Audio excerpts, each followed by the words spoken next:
Свети пророк Езекил.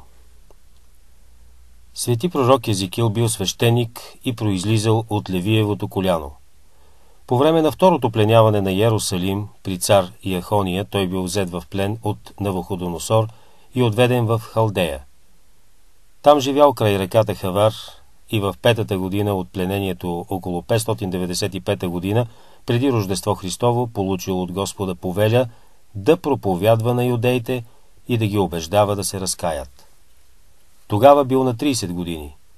В чудно видение му се явил Господ. Езекил видял отворено небето и сред сияещ облак подобие на 4 животни, всяко от което имало 4 лица, обърнати на 4 страни. Лице човешко, лице лъвско, лице на теле и лице на орел. Всички имали криле и блестяли като свещ, зачервена на огън. Те били като че ли впрегнати в колесница, която се движила сред тях и вървяла с шум, приличащ на шум от много води или от многолюден полк. Над тях се издигал бляскав свод и на свода престол, на който седяло много светло човешко подобие, окръжено от огън и сияние.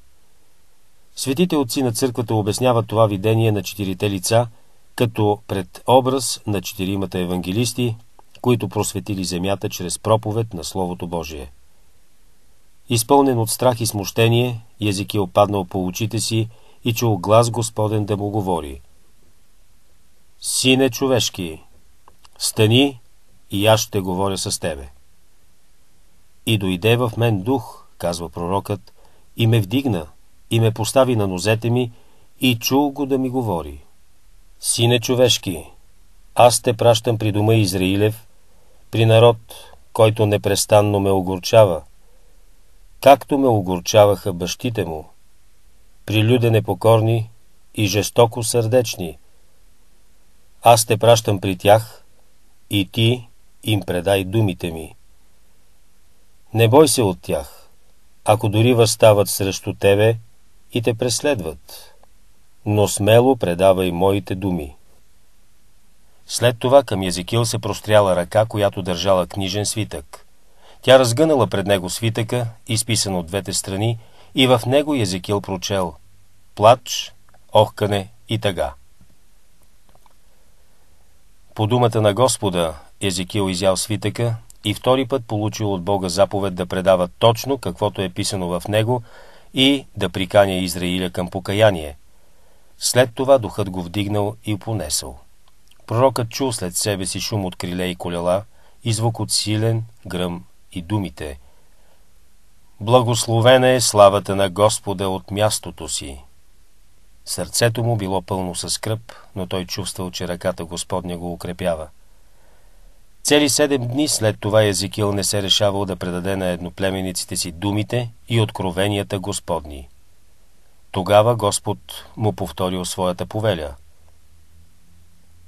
Сине човешки,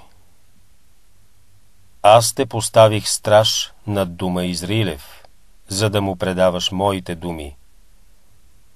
Като ти говоря, че грешникът ще загине, ако не се разкае, а ти не му предадеш моите думи и грешникът умре в беззаконието, то аз от тебе ще подиря кръвта му.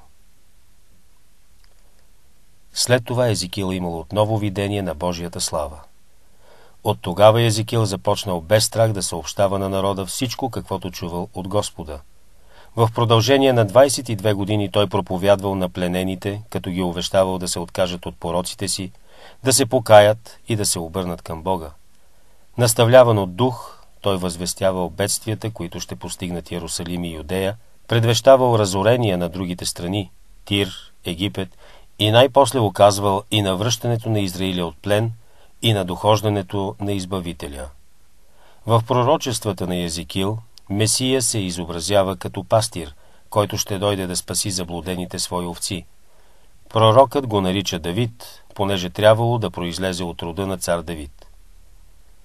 Ще изискам овците си, казва той от името на Господа, и ще ги освободя от всички места, където бяха пръснати в ден облачен и мрачен. Ще ги паса на добро пазбище и кошара ще имат на високите Израилеви планини. моите овци аз ще паса и ще ги отморявам. Изгубената ще намеря и прокудената ще възвърна. Ранена ще привържа и болна ще укрепя. И ще поставя над тях един пастир, който ще ги пасе. Моя раб Давид, той ще ги пасе и ще им бъде пастир. И аз, Господ, казах това. И ще сключа с тях завет за мир. Увещавайки народа към покаяние, Езекил посочва милосърдието на Бога, винаги готов да прости каещия се. Отхвърлете от себе си всички грехове, които сте вършили, говори той от името на Господа, и направете си ново сърце и нов дух. И защо да умирате, доме Израилев? Аз не искам смъртта на умиращия, но да се обърне той от пътищата си и да бъде жив. Обърнете се и живейте. Господ многократно наставлявал Езекил чрез чудни личби и видения. Веднъж пророкът бил вдигнат духом и поставен на Соломоновия храм, видял идолите, които стояли на светото място, началниците израилски, които служили на идолите, и свещениците, които се покланили на слънцето. В едно по-утешително видение Господ му показал възобновлението на храма и славата Божия, която го изпълва, и благодатта, която се излива на вярващите във водни потоци. Пророкът също така имал откровение за възкресението на мъртвите. Той разказва, че ръката Господня го поставила сред поле, пълно с човешки кости, и Господ го запитал: Сине човешки, ще оживеят ли тия кости? Пророкът отговорил: Господи Боже, ти знаеш това. И същият глас му казал: Изречи пророчество за тия кости и кажи им: Сухи кости, чуйте словото Господне. Тъй казва Господ на тия кости: Ето, аз ще въведа във вас дух и ще оживеете, и ще познаете, че аз съм Господ. Езекил изпълнил заповяданото, изрекал пророчеството за костите и видял, че костите се съединяват и на тях израства плът, но дух още нямало в тях.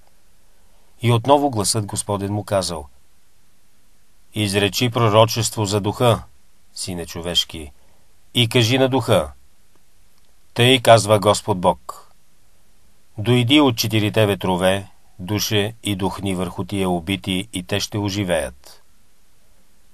Пророкът изрекал това пророчество, както му заповядал Бог, и влязал в костите дух, и те живели и се изправили на нозете си, твърде голямо опълчение.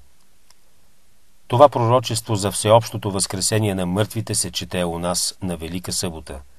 Светата Библия ни дава малко подробности за живота на пророк Езекил.